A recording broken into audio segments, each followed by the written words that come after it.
at least get the rough end stuff in, wall rough ends. I think.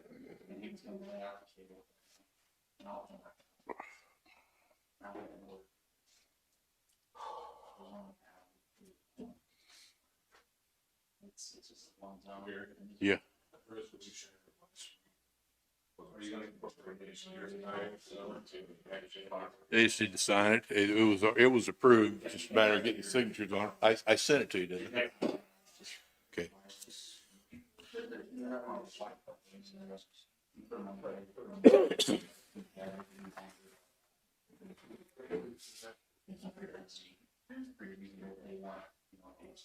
Security.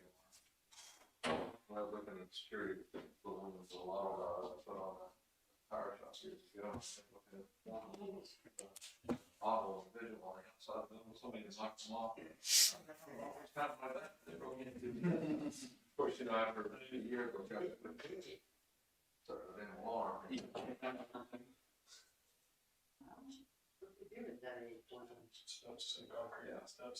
Lose Rick somewhere. Like one they did this vaccines. Close to the bot, like you're maybe the vaccines. It's gonna be at. Yeah. I heard initially, and then that may be. Everybody here? Security. You can go. I pledge allegiance to the flag of the United States of America and to the republic for which it stands, one nation, under God, indivisible, with liberty and justice for all. Gary, do you mind? Father, we thank you for the opportunity to come together and do the business of the county. Once again, we ask that you watch over the county workers, protect them and guide them. We ask you give wisdom to the county commissioners that their decisions might be the right decisions for this county. We ask that you protect the health of people in the county, that in all things you will be done. Thank you.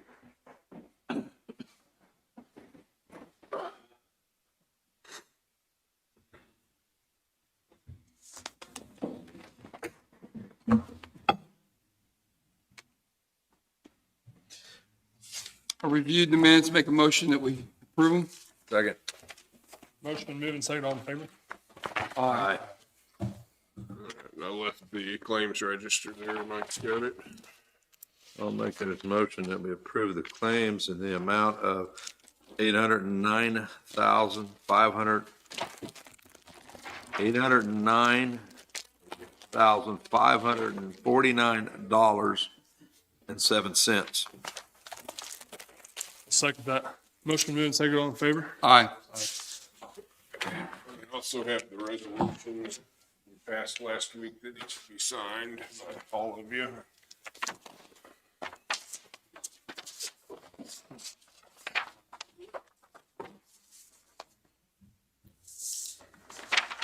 We've already had a motion on this, and then we just need to sign it. Right, Yeah. yeah, you already approved it. It was effective last Monday.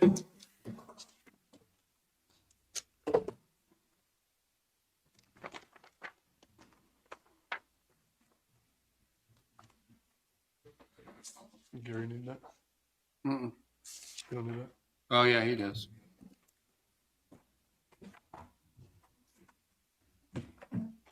Yep.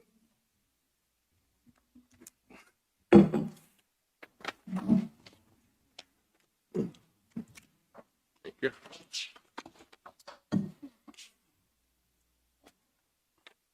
David, you got anything else right off the bat?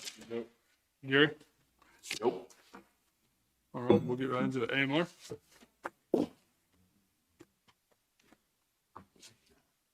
Good morning. My name is Galen Anderson with AMR. And I don't have a whole lot to report today, but we have stayed busy for the month. So for the last 7 days, we've done 16 ambulance transports, and we're already at 68 for the total month. So we've had some busy days. There was 5 transports yesterday, so a lot busier than we expected to end up this month. Based on historical trends. So next week I'll have the monthly report for you broken down by city and response zone and all that. I can't think of anything else I need to report to you. Do you have any questions for me? None. Thank you. Sheriff?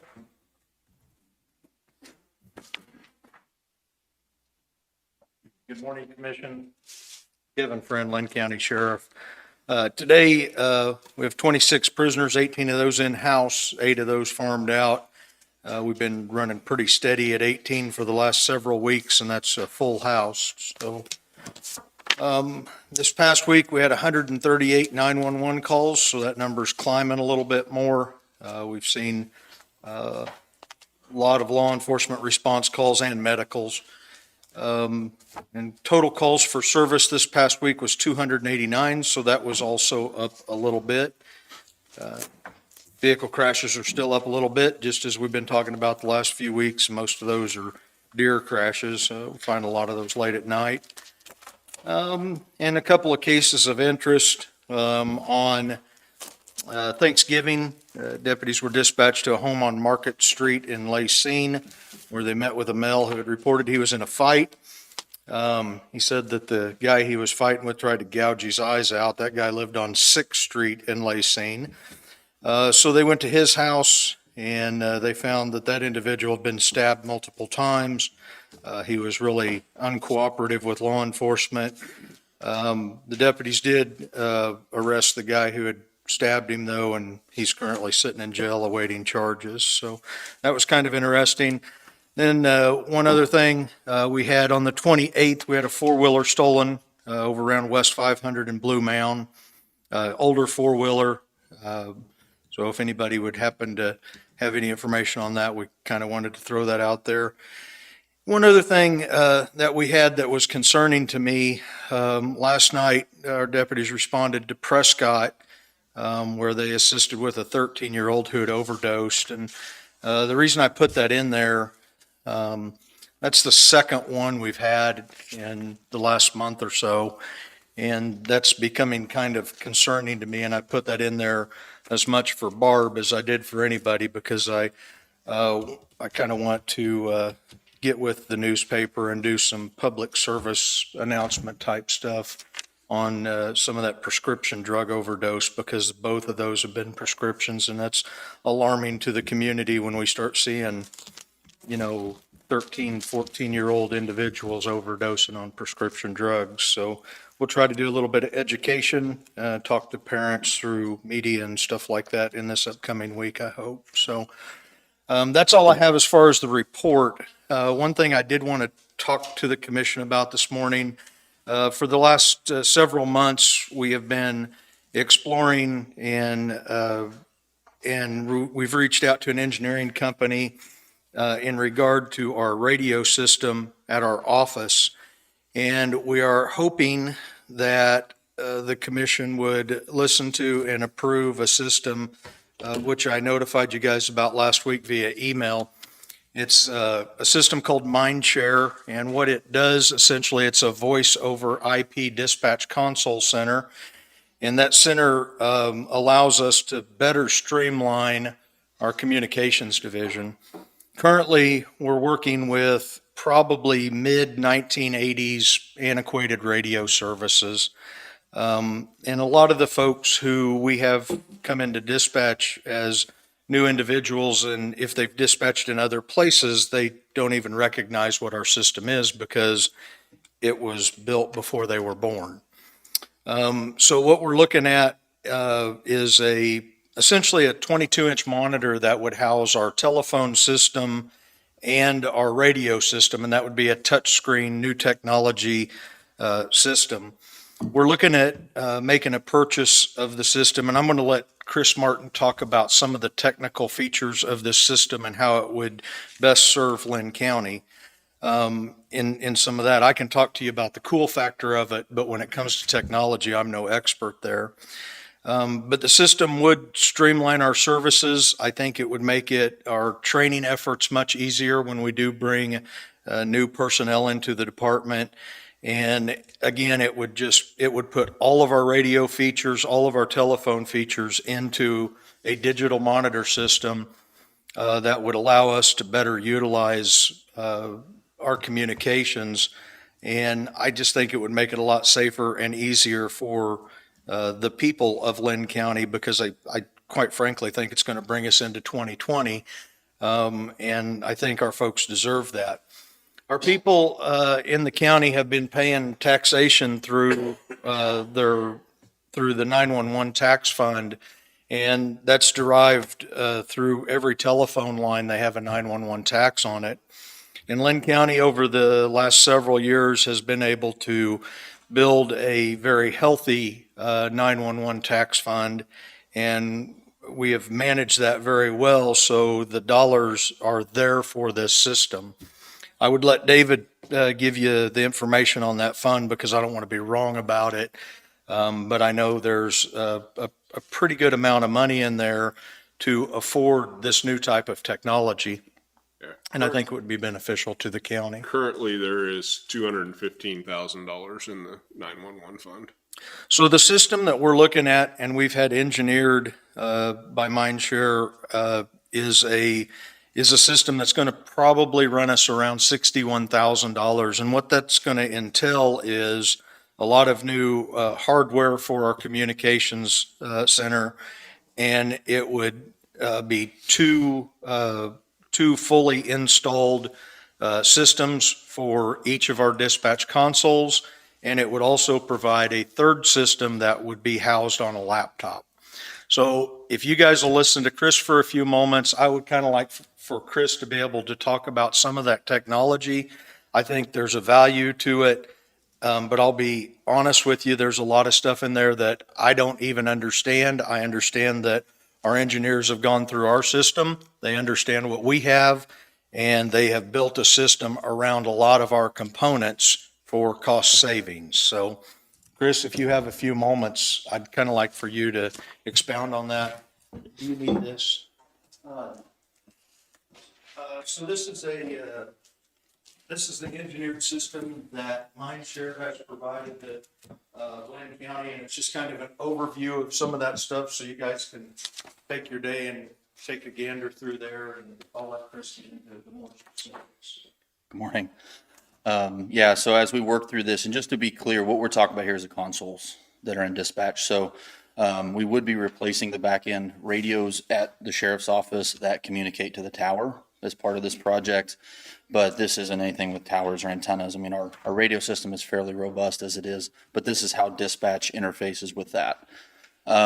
Multiple things. When the sheriff talks about the phone, what that is this system will let us use the touchscreen as our IP phone that we have sitting on the desk today in dispatch. The benefit to that is right now we have a radio, a 911 system, and a telephone, and getting all of those fed into a single headset for the dispatcher has been a challenge. We've engaged multiple companies that have been able to figure that out.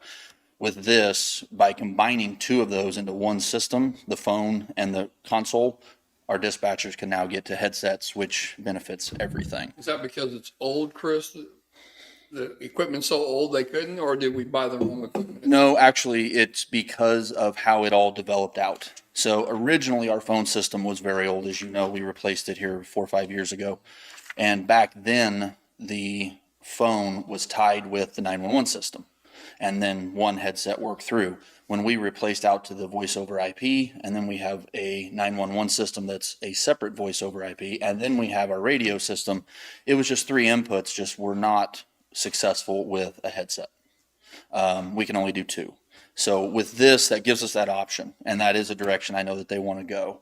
We already have, the hardware to do that, so that's kind of a fringe benefit. It wasn't a deciding factor, but it does help a lot.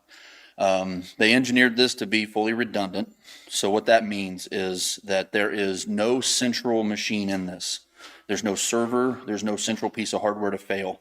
Every connection point in there is its own independent thing. Every position, every radio interface. So should one fail, everything else keeps working because they all just talk to each other over our existing networks.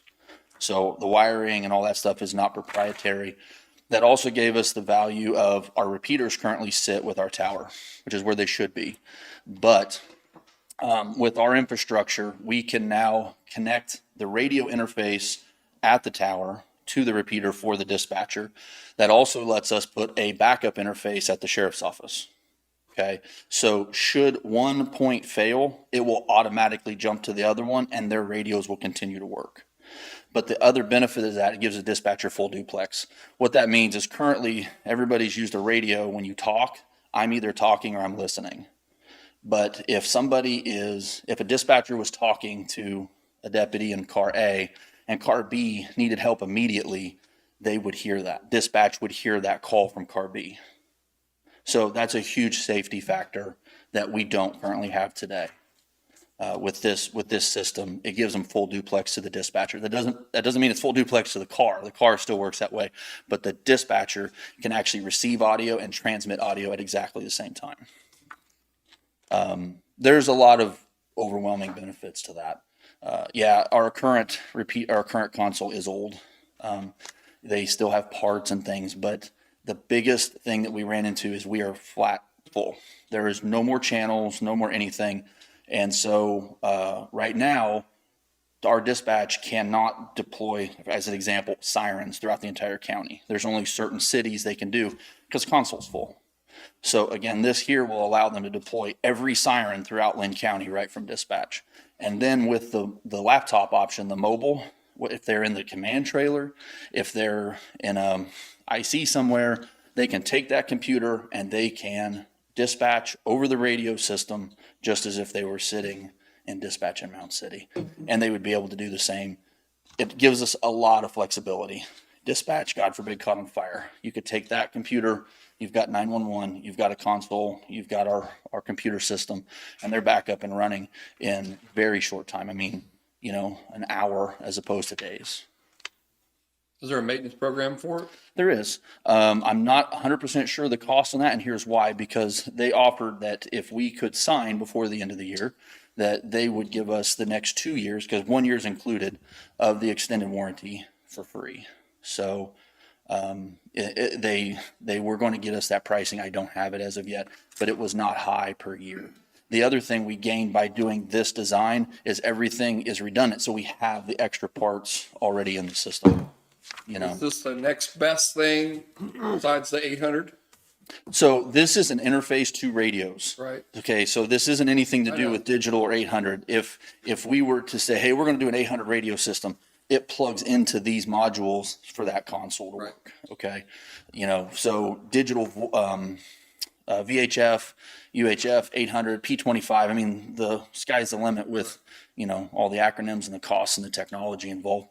There are currently discussions and plans on going to what's called NextEdge with the sheriff's office, which would be a digital-based system, but we're not down that road yet. But this totally plays in with that package. But it does not matter if we added a fifth radio into the system and it was P25, you plug it in, it's programmed and it's ready to go. Gotcha. Yeah. So I remember here a while back, we were talking about cost in the jail and stuff with the new jail. Now, I know there was some money that was set aside for technology type stuff for the new jail. Is this totally separate from all that, or? I don't know if I can answer that. Yes, the technology that'll come into the new facility will, it's going to entail things like, our camera systems and things like that. This type of equipment would always come through the 911 tax fund budget. So these are things that we would have and take with us or purchase new coming into the new facility. The neat thing about this system is that it is very mobile. Our entire system, really, because of the way that really Chris just explained it, is each component is separate. And some of those components aren't even stored at our facility at this point. They're in other locations. And quite frankly, that's just for safety of our entire process. So if we lose our building to fire, tornado, or whatever disaster occurs, we have those components housed in other places, so we wouldn't lose everything at once, essentially. This system is very mobile, and it's something that we will actually unplug and walk into our new facility. The neat thing about the system is we could take our entire dispatch center down at our current facility And we could, with this technology, we could have a system operational in the new facility as we're taking it down. So the dispatcher can essentially, one shift will report, to our current facility, and then maybe on the next shift, they'll just start at the new one. With our two consoles, our two centers in dispatch, we can walk them across the street and plug them. It's a plug and play system essentially. So, now don't get me wrong, Chris will say there's a whole bunch of back work that has to be done, before that plug and play can occur. But with the laptop that'll be provided to us through Mindshare, that's something that we can dispatch on essentially from a car if we had to. So it will take that entire network or that entire system that's at our current facility. We can walk it across the street, plug it in, and never have lost a minute of dispatching. And to us, that's of great interest, because when we do make this move, the one thing we don't want to have to do is break one system down, haul it over, and, deal with building that system while we're trying to get out of that building. This will make that a lot more streamlined. That's only a benefit. I mean, it's not a reason that we're doing this. The reason that we want to do this is for a more user-friendly dispatch center for our people who are working in there, which makes it a safer environment for our community. I think it would be money well spent, but since we got this done, we didn't realize that we were going to be on a timeline for a few more perks. So what the sell from the communications company is that if we truly pull the trigger by the end of the year, they're going to give us a couple more years of maintenance on this, which, like Chris said, in talking to him about maintenance fees, we don't have hard numbers, but it's not terrible. But quite frankly, if we can get 2 years of service, we're talking about a total install of all equipment up and operational probably within the next month to two. They got hands-on training with one of their people come down? Yep, their people come in, they train our people. It's all one pretty smooth system. The guy that we've been dealing with, the engineer on this, has been great to work with. And, I guess the biggest sell to me in doing this now is that we're able to take it with us into our facility. We're also able to have all of our people trained up rather quickly because this company offers those services to us. They bring it in, totally install it. It's all for the one bid price. They train our people, and we have service that's going to last us for a few years down the road. And I think that's valuable. Some of the, service contracts that I have for some of our equipment range into the $5,000 per year range. So if we looked at this, and I think it could realistically be half of that, around $2,500 a year, possibly. That's a $5,000 cost savings for us if we can go ahead and implement this program before the end of the year. If you choose not to, I totally understand that. But one thing is sure is that the people have been paying tax dollars for upgrades in technology when it comes to 911 and communication services through their 911 tax. And we have a good chunk of money in which to take care of this, and it's still going to leave our fund healthy. I mean, we're still going to have some dollars in there. And one thing that's interesting, in the next year or two, we have some other equipment that we'll have to upgrade, and that's going to give our fund time to rebuild, and it's probably going to be, our fund builds at about $6,000 a month, David. Is that close? I can tell you here in just a moment. So I believe we're right around that, and that's going to put us well into where we're at right now, even after a year or so. But we will have some more equipment that we do have to replace, and Chris has been phenomenal about scheduling that equipment so it don't eat us all at once. And am I close? On average, it's a little over 6,000 a month. Right. So we're building that fund rather quickly as our population gets more and more in Linn County. More people are paying that 911 tax service.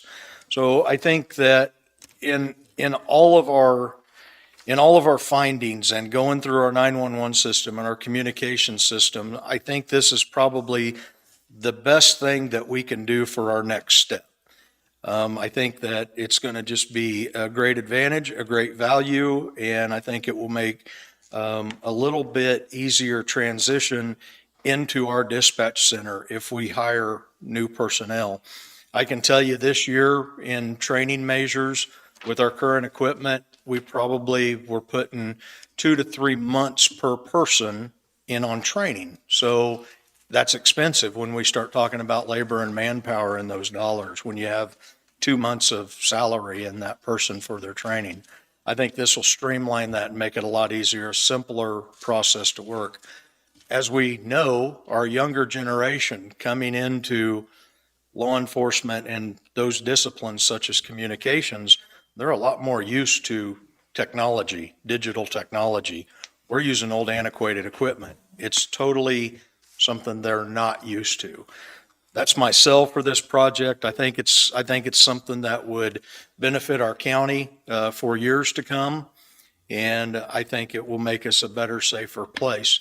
Chris talked about being fully duplex so they can listen and talk at the same time. That's a huge benefit, because if you have, if we have police officers and deputies and troopers and game wardens and all of those people who are dispatching through our center, if somebody's on the air running a license plate, they can't get on the air to talk to communications. This system will allow them to do that. Sometimes those seconds are critical. And if we had an officer who suffered some sort of terrible act out on the street, we would want him to be able to, get into us when he could. And maybe those 10 or 15 seconds would be life-saving. So those are the things that I have to look at, the safety factors of this type of equipment. And you have to weigh that out with $61,000 is a lot of money. I totally understand that. But I think for the years that it will last our community versus the old Zetron radios and things like that we're running now, I think there's a great value and benefit to this equipment, and I hope that you'll consider it. It jives with like all the towns and everything like that. Everything. I mean, they literally just turn the channel on and they can communicate. Right. Again, it's not a new frequency, it's not a new radio. Right. They're going to have this exact same equipment in their vehicles. That equipment we're moving forward with right now, all the sheriff's office, we all have the digital systems in our cars. And those are steps that other communities have already taken or will be taking to update their systems as well. And there's not going to be any cost outside of Linn County for this. It's just a service that we're providing for everybody who utilizes our dispatch center. Well, I have a great appreciation for dispatches and the command centers themselves in the military, because they become quite chaotic and crazy in there when something's going on. I mean, I sat in the ones in Iraq and it had 35 TVs and 360 people monitoring logistics and fights all the time. And if you can make that one thing easier for them by touching a screen or keeping somebody in contact that maybe you couldn't, you'd have to pick up a phone or some other ways of communication, is always better. And to know that this came from the 1980s and we're upgrading for only 61,000, it's, and I know it's not radios, but just, and it's apples and oranges, but just to think that Miami County just upgraded theirs to the 800 radios and it cost almost $2 million for them to do that. 61,000 for an upgrade in the dispatch office seems I think like if a bargain. I think if we would have looked at this technology 4 or 5 or 6 years ago, we probably would be at double the price. What we know about this type of technology is, as it exists for a little while, the price points come down on it. And, I think that now's a good time. I don't know that we'll see this technology go any cheaper. And quite frankly, I even hate to use the word cheaper when it comes to our public safety. I think that this is a valuable system. There are other people who sell systems out there. There are other systems that we feel that probably are not as good as this one. The one thing I like about this is that it's not just some, system that was engineered that kind of works for everyone. They sent their people to our office to review everything that we have. They've asked Chris a load of questions about all the different types of services that we utilize and bandwidth and stuff that don't mean that much to me, but it means a lot to him. And I think that this type of system will best fit our facility for what we have now. And Mindshare is not new. They've been around for quite a while, making systems and doing this. So we're by no means pioneering this. They gave us like 50, I think it's in the back of that book. There is reference after reference after reference of large agencies and agencies our size using that system. One nice thing about this system is it's kind of, there's not a lot of limits on it when it comes to radio frequencies and stuff. And one thing that we're seeing in Linn County is our police departments are growing. And I believe that there well could be the day that we have other dispatch centers in Linn County. And with a system such as this, it's a lot easier. Like Chris said, in our old system, we were full. We couldn't add one more station. We couldn't add one more alarm. We couldn't add one more. Well, as a matter of fact, we can't even turn on all the sirens in Linn County through our system for storms and things like that. With this system, it's pretty limitless. Is that a fair word? That is a word, yeah. And I think that over the years, as Linn County continues to grow, we very well could see other dispatch centers in Pleasanton, Lynn Valley. Their police departments are growing, and I don't think that's I don't think that's out of the way to talk about, that we would be able to add those easily, and it would be something that we don't have to buy more equipment for. It's already here and it's ready to plug in. I've been over to your jail a few times and watched them pretty crazy back there whenever they're running. You can't even really conversate with them, so I know how hard they work. And well, I don't know how hard they work, but I've kind of seen it. So I'm okay with it. Do you guys want to talk about it, or? There was some discussion early on about the dispatch in the new facility, whether it was going to be in the jail console or in a separate area. How did you land on that after we? Well, I think that right now we're still trying to keep those two things separate. And here's the issue, Mike. Our dispatch center gets so busy, I don't think it would affect the operations of the jail in a positive way to have both together. That central system for the jail is a standalone system. The only reason that there would be a benefit in including those two units in the same room would be for floor space. Now, what we have currently in that new facility is a space for both of those functions.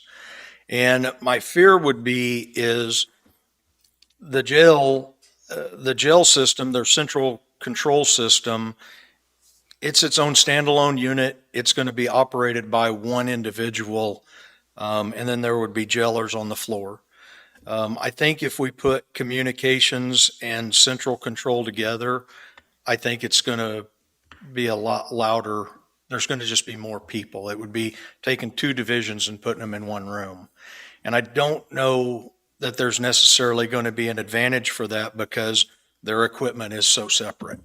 If they utilize the same type of equipment, I would see an advantage.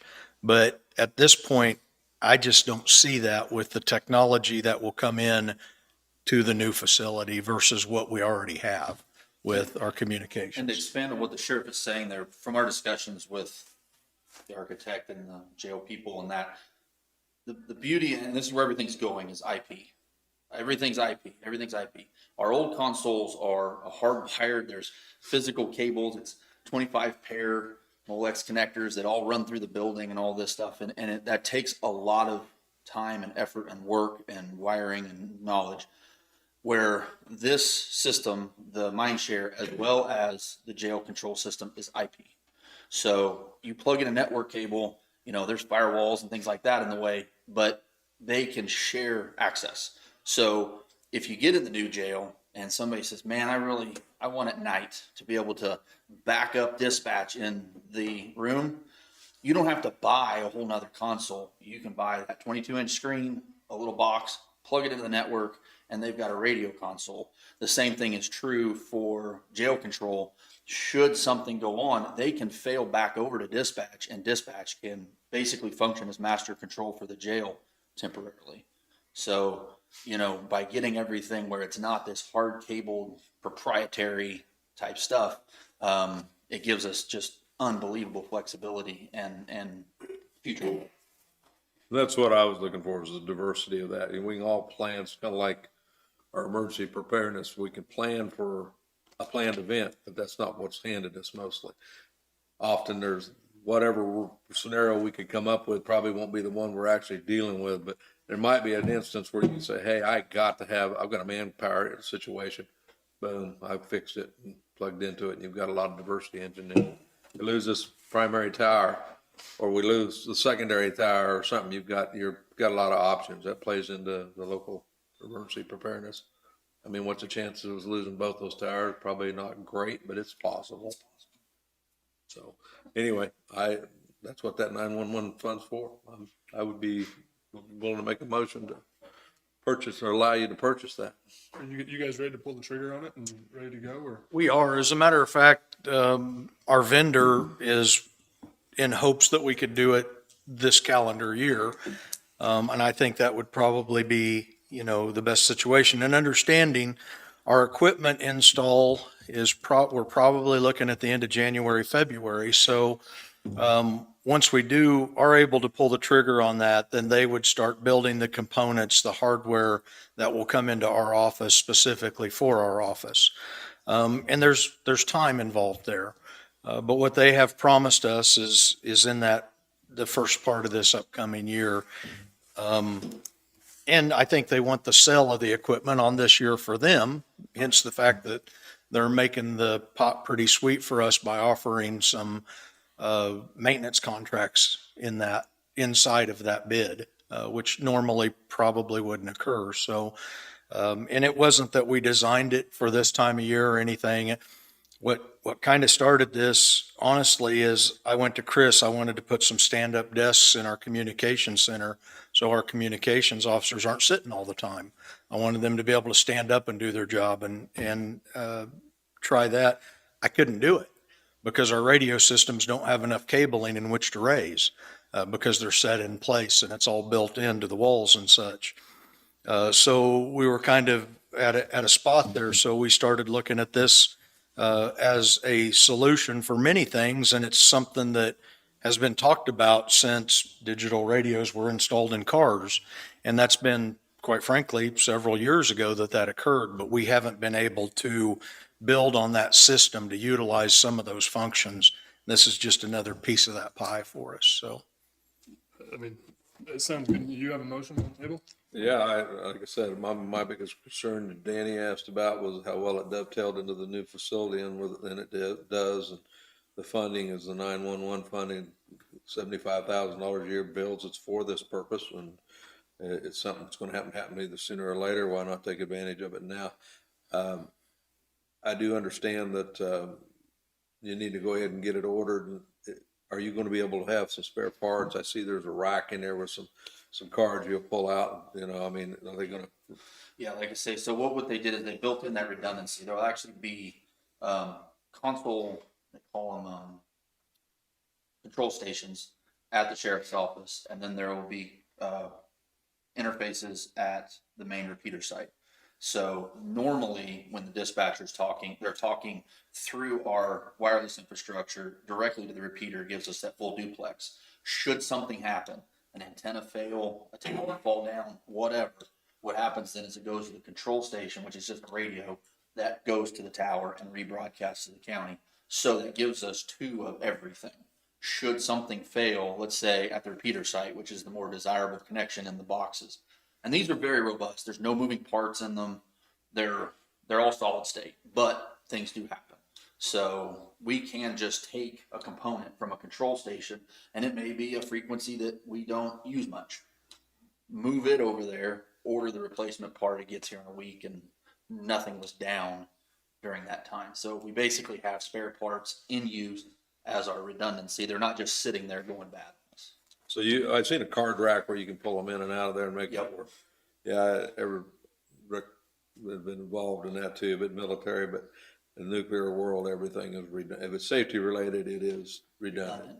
We don't rely on it. About everything we have in our office has a secondary system, and that's for a reason. We don't want to lose the ability to serve, but we don't want to lose our functionality either. And that's one plus to this, is it would truly give us that secondary system in a professional platform, because we can always bring other radio equipment into dispatch and hook it up. Our IT people are good enough that they can do that quickly. But in this situation, it offers a solution to that, even where we wouldn't have to be physically moving things. It's already in place in there, so. And you're comfortable with the proprietary portion of it? I mean, Yeah, in fact, I mean, the beauty of this, it's as open as you're gonna get. Okay. You know, like I say, it's just standard, in our case, Cat 6 cable, because that's what we use. But it's just standard IP, regular switches, stuff we already have in place, we already use today. And, you know, the only proprietary part is like the physical package that they've put it in. But they even list all the open source code and everything that they use for their backend software. I'm personally very satisfied with the security and the reliability of it. those are just dialogue you and I have had many, many times about purchasing thing that's proprietary, and you've got, your hands are tied. You just hand them a blank check, and you know, that's down the road is a fire alarm system. We don't do that. We don't have to just call somebody, come down there and pay them $1,000 to do a $20 fix. Right. Because we don't have proprietary systems or security systems or any of these communications or now this dispatch. My motion stands. I'll second Mike's motion, allow you guys to, or allow sheriff to purchase the, Is the $61,000 all inclusive, or or is it a little bit in the air yet because of the maintenance contract thing? I think they're pretty hard on that $61,000 number as far as everything being there. That's our quote at this point. I think we are close enough to that quote that there probably would not be any changes. I would say if we could approve that $61,000 number, if something happened between that bid and our purchase time, we would come back and advise you of that. But I don't think we're at that position at this point. I think it's all pretty strong. We need language in there to make sure that. Get a vote. What I have in there so far, and just the conversation I had put in the system, would cost approximately $61,000. And I was putting in that approved purchase as requested. So I don't know, do we need anything else? My motion. I'll second. Motion moving second, all in favor? Aye. Thank you, gentlemen. We appreciate that. Thank you. Chris, you want to share with us? You got anything? Sure. I guess making progress on the tower. They're going to be stacking it today. So they got the first 20-foot section up before Thanksgiving, and then the rain caught them. But they're up there right now, getting ready to stack the rest of it. And then tomorrow and Wednesday, we'll be doing path lines on the antennas, and the entire thing should be online by, I'd say, Wednesday, Thursday at the latest. Cool. So the rest of our projects have come along almost to completion. And I mean, the health department, I'm sure there'll be discussion, but we've moved forward with that. The network, the fire alarm, all that low voltage stuff is started to get installed. So I was over there a little bit Friday and last Wednesday getting that squared away. Thanks, Chris. Yep. And that tower is on guide, right? It's just It's a freestanding, correct? Thank you, Chris. Kevin, do you need this back? No, I just keep it taken. Robin?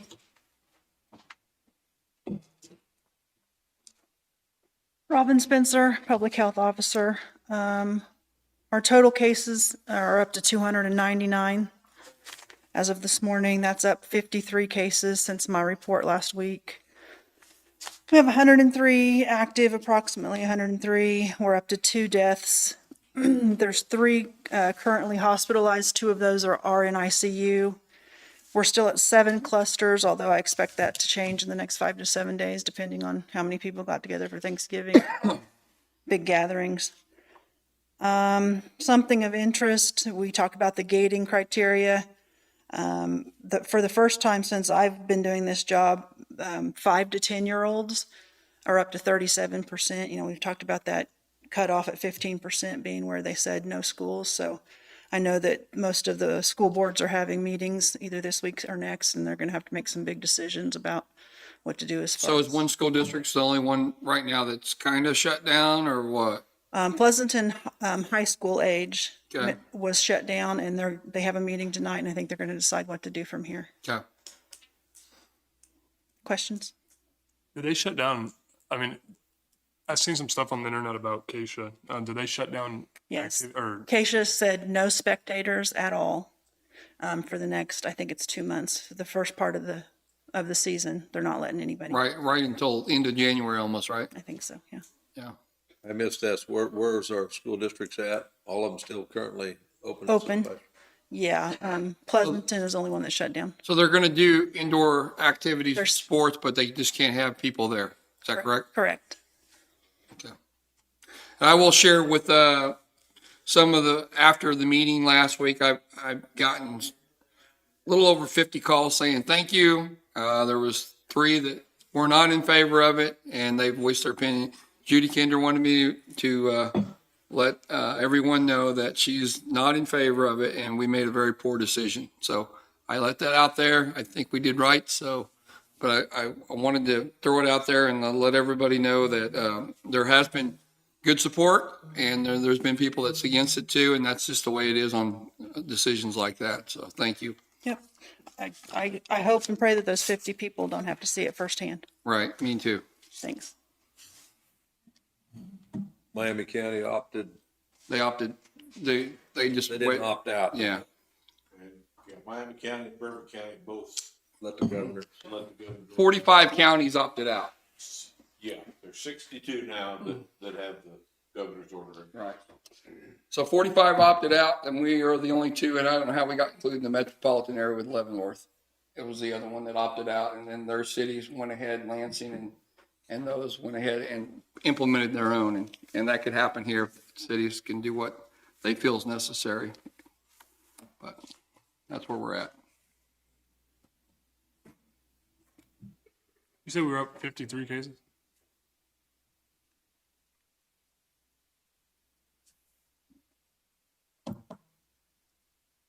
Jackie?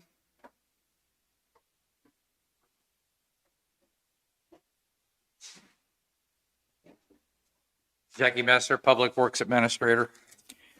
Just an update on a few things. Mr. Metcalf?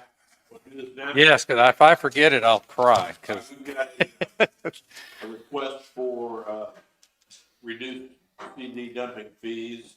They have filled out the application appropriately. We've got all the documentation required, and Bobby has signed off on it. And it's got the approval from the city and so forth. So this is in Mount City. It's at 419 Locust. The owners are John and Margaret Metcalf. They're going to do a demo on that place.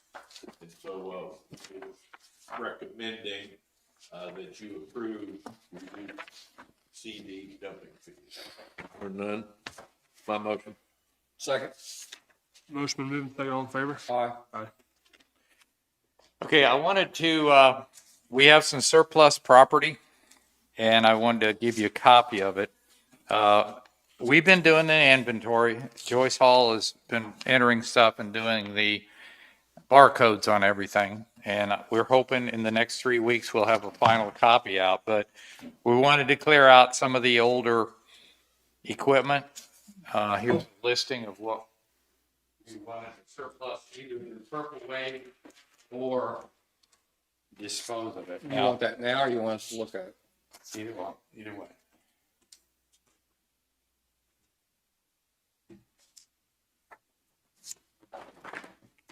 Well, we've changed something than what we did in the past. In the past, I think the chainsaw died, they just threw it away. We're not doing that anymore. So that's why you see a bunch of chainsaws on there. We're going to have a form when we do this disposal that somebody certifies that 550 gallon fuel tank goes to the landfill. Somebody will sign it off and it'll go into the file. The chainsaws, the portable cutoff saws, the property officer, whoever be a foreman or somebody will say, I'm giving this up for surplus. And then when it's destroyed, somebody's going to sign off that it's been destroyed. There was a little bit too much of, well, that weed eater doesn't work and we threw it away. I don't want to do that anymore. I mean, I don't doubt that it didn't work and they threw away. Maybe some of it ended up parts on somebody's at home or something, but I want to make sure that doesn't happen anymore. So a lot of this is the first wave of stuff. Part of the problem we've had was not all the departments had an inventory. And so getting this first one has been a monster. The road districts had a basic inventory, but they didn't have as much as I wanted on it.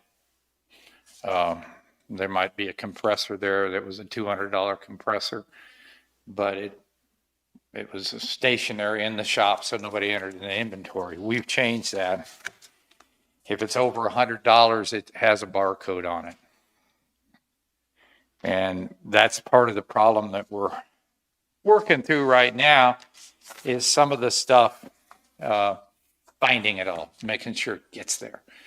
Now we've done the first step, we've gone through and made Joyce has a list in Elmida with the barcodes of everything.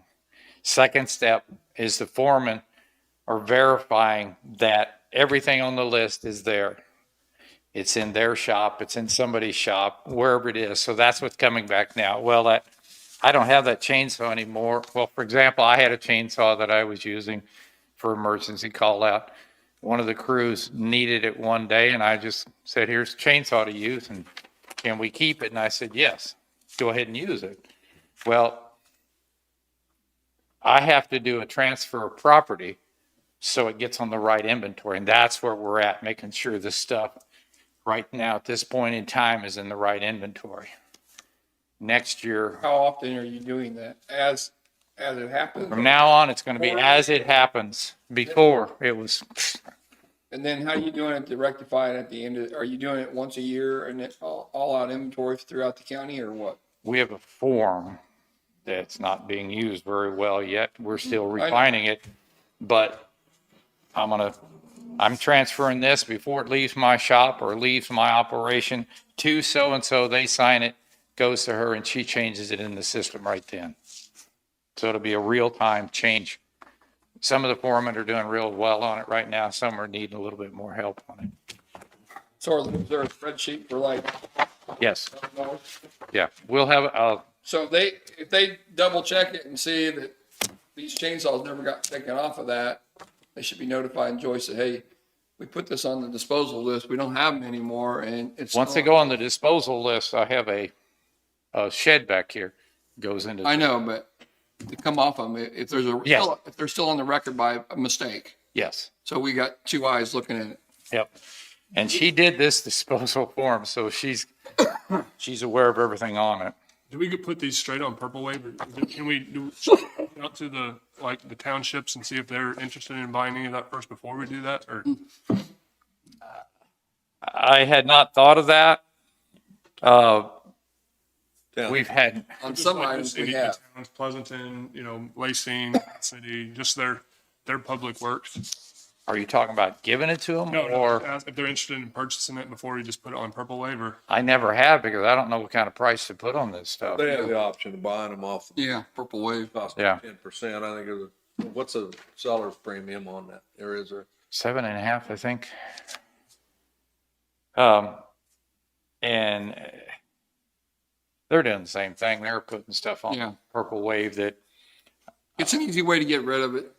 And they're very marketable. and the Just sometimes you don't get what. and the disposals, are not necessarily going to destroy this stuff. No. We would bring Purple Wave out and say, I have 10 chainsaws, 12 chainsaws here. If I put them on a pallet, do you want to put them on Purple Wave? The lady said, no, they're not going to bring anything. Then we'll probably destroy them and get rid of them.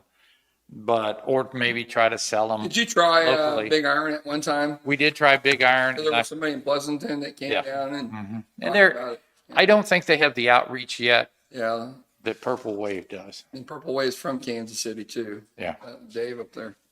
Yeah, So we could, it's nationwide. It's a huge Yeah. If company. you don't have very many items, do they charge you more of a seller's premium? Nope, it's the same, but you just don't put reserves on anything on Purple yeah, Wave. no reserves. Whatever happens, happens.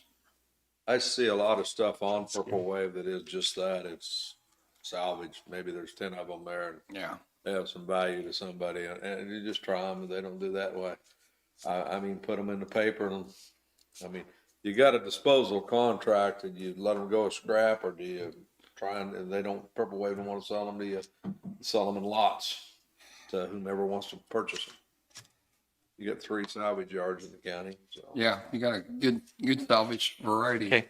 So you want me to bring this back next week, or how do you want to do this? I'm all right with it. Yeah, I'm into. I only have one guy. resolution, Dave. Screwed up, did one, but I said it too, so I only have one copy with me. Is this a resolution needs to be passed for this? Yes. Yeah, I would think so, wouldn't we? We have all these items, surplus resolution, authorizing to dispose of these items. That's what you got there, right? Yes. Resolution 2024, 2020-24. Does that I see. make sense, David? It's the one missing from I'll last make a week. motion that we pass this resolution 2020-24 to surplus these items. Second. Motion been moved and seconded, all in favor? Aye. Jack, it's good that you identified after you get a list. The whole purpose of having a list is to keep track of it. So, I mean, it's, Well, the amount of time we put into it, I want to make sure we do not drop the ball on it. Because this has been a major undertaking to get it updated and accurate. I mean, I've made trips through the shops with Joyce and said, hey, Standard of everything. and we start looking around for barcodes. If we don't see a barcode, we had some stuff last week came in, took a picture of it. And because she wasn't here, we took a picture of the model number, serial number before anybody took to use it. She gets it all. And then we have kind of the foreman, if they forget or someone out in the field forgets, when we do the receipts, the bills, we're looking for them and we'll call them up, say, hey, you got a $115 tool set. We need a barcode on that. So we're catching it. We're going to have all this stuff on a. What's road crews focusing on this week? Okay. We've got some people working over at the health department. Right. Here's your update for that. This is pretty much the CAD plan and everything I want to see it.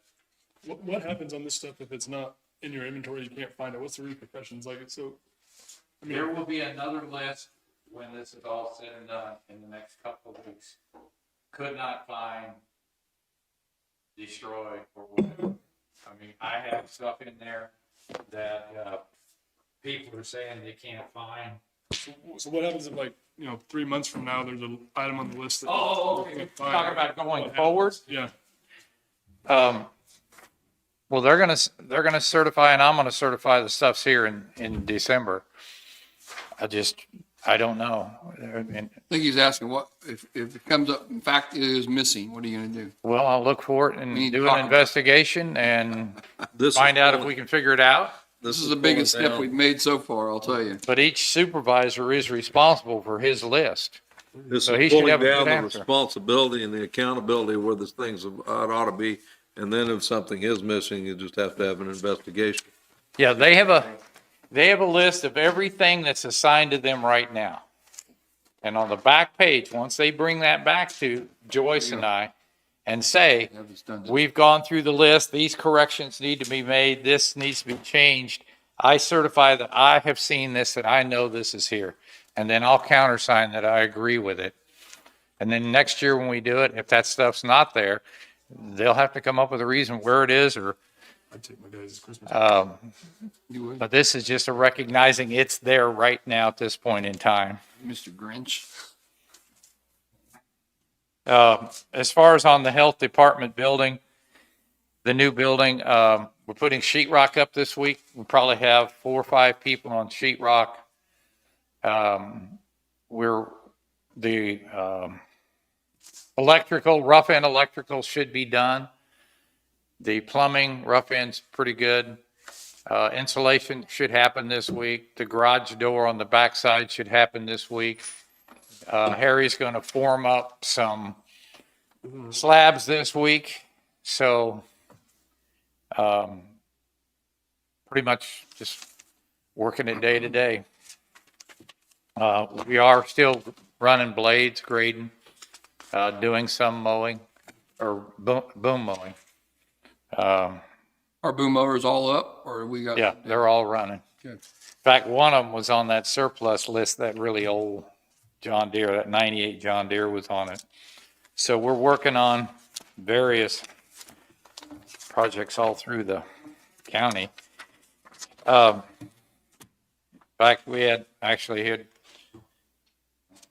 called in Mark Hanson, said, I just want to call and thank you, just kudos to that one of the crews that went out there and fixed that immediately. And normally we get those complaints attached, but it's one of those rare birds that it was the other way around. Here's another little job that we're working on. In the next couple of weeks, we should be getting the bee machine. What it's going to look like is this.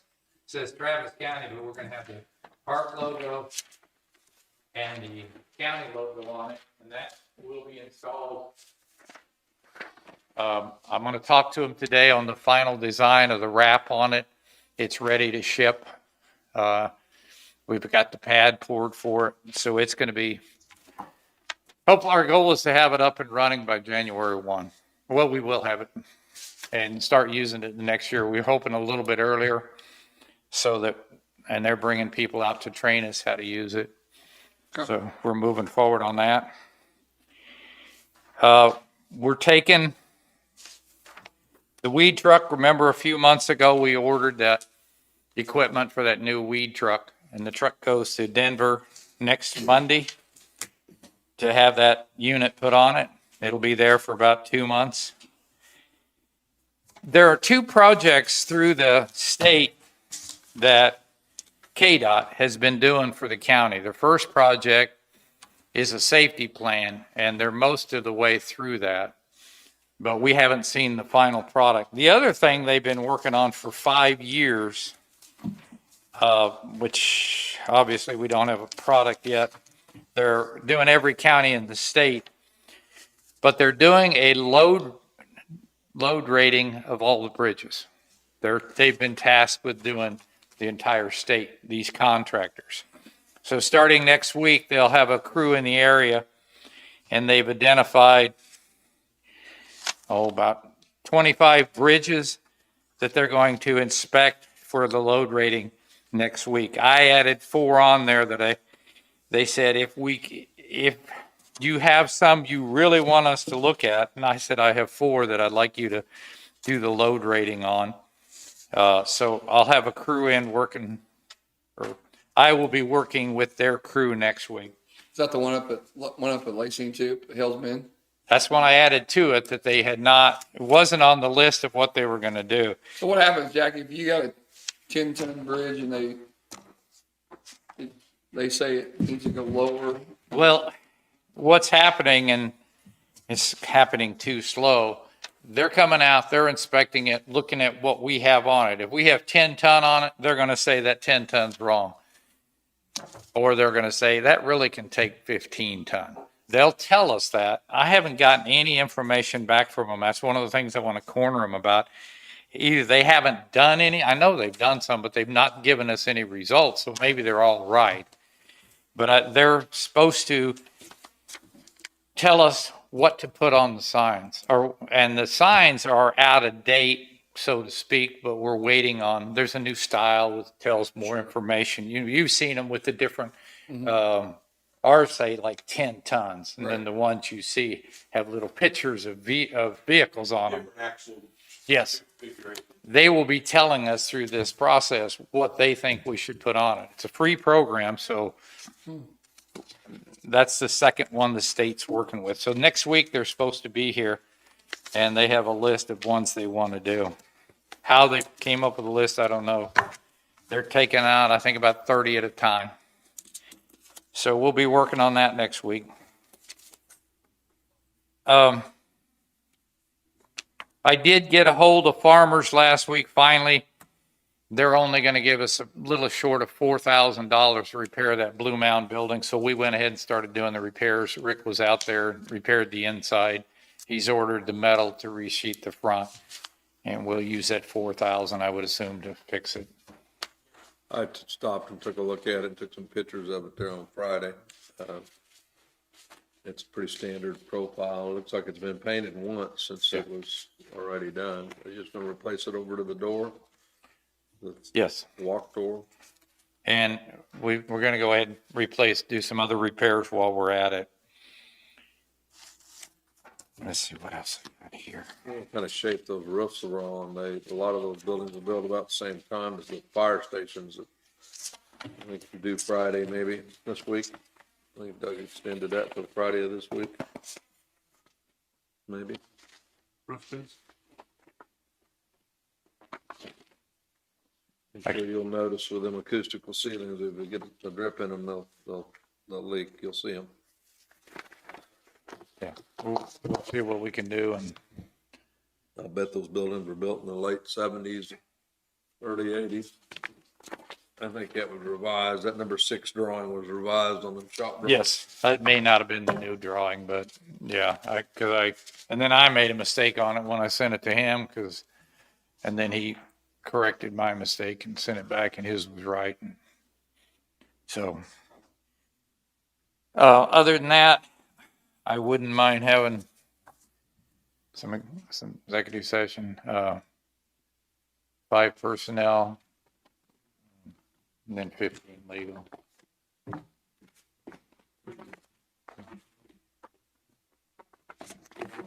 That's all. Thanks.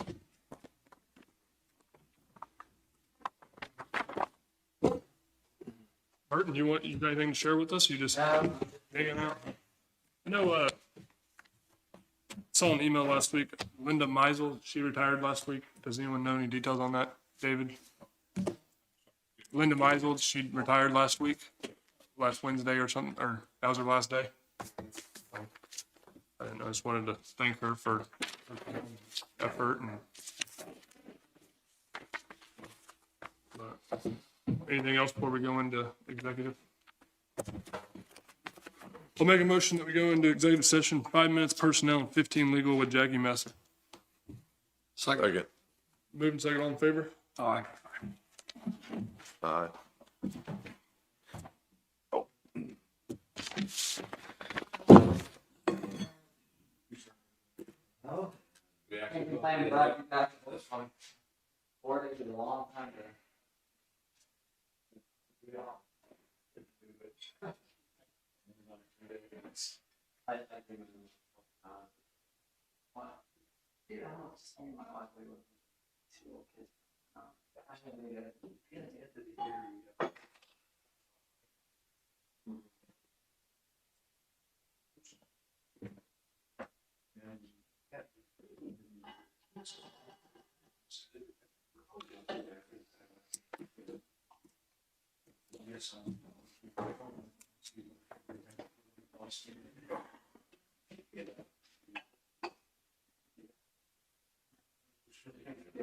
Love, brother.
what we've purchased and where the funds are and where we're at on it? Well, I think I seen an email about a little of that, so.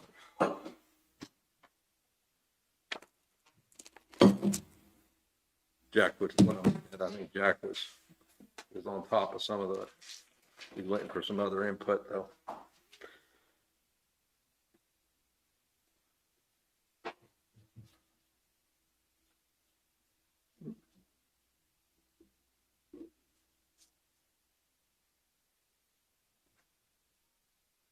There was no action. Where are we at? Public comment, we got anybody, public comment? No?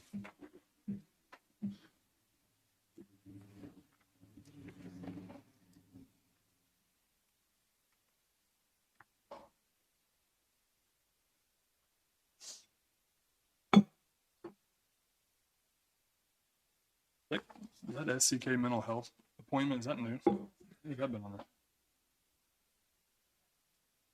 Southeast Kansas Mental Health,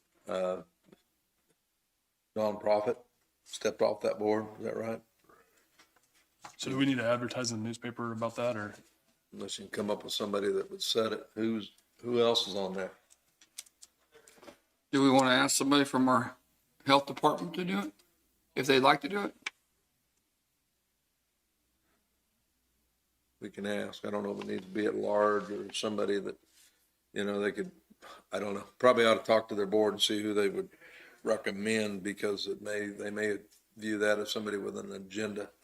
And the last time they did come up with a recommendation, somebody that wanted to do it, and they called them, and I can't remember the individual's name that currently sits on the board.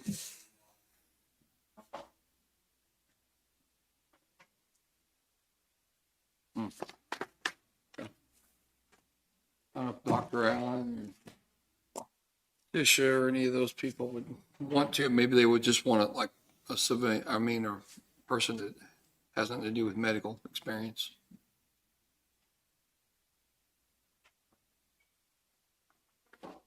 Gary, you got anything else? Did somebody reach out to us with an email on that day, Southeast Kansas Board of Health appointment, or just Don saying he was resigning? Well, I think just Don resigned, so I don't think we've got anything else or any suggestions.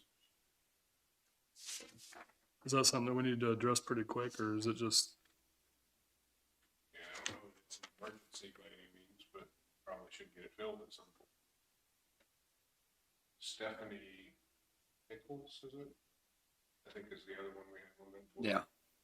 And she's the one that they either contacted, maybe nonprofit founder or something, and they actually made the recommendation. And I think, I don't remember what all of her training is, but I think she has some training in the type of things they deal with. That's Yeah. Really good.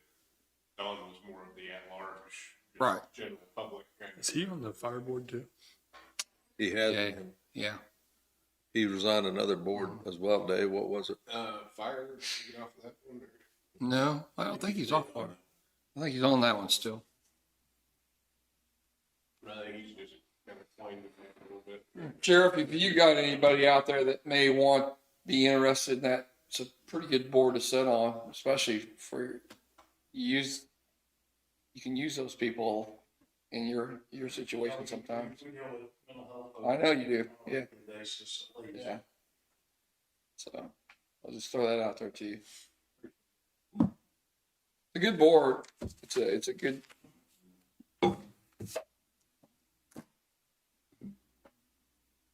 So you, Gonna come back in with a request about some. I don't think so. anybody have anything else? Anything anybody wants to discuss? We're here all day. You done? I'll make a motion, we adjourn.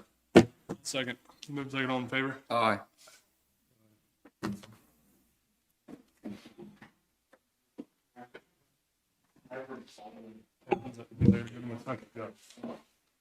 Did they send you an ordinance?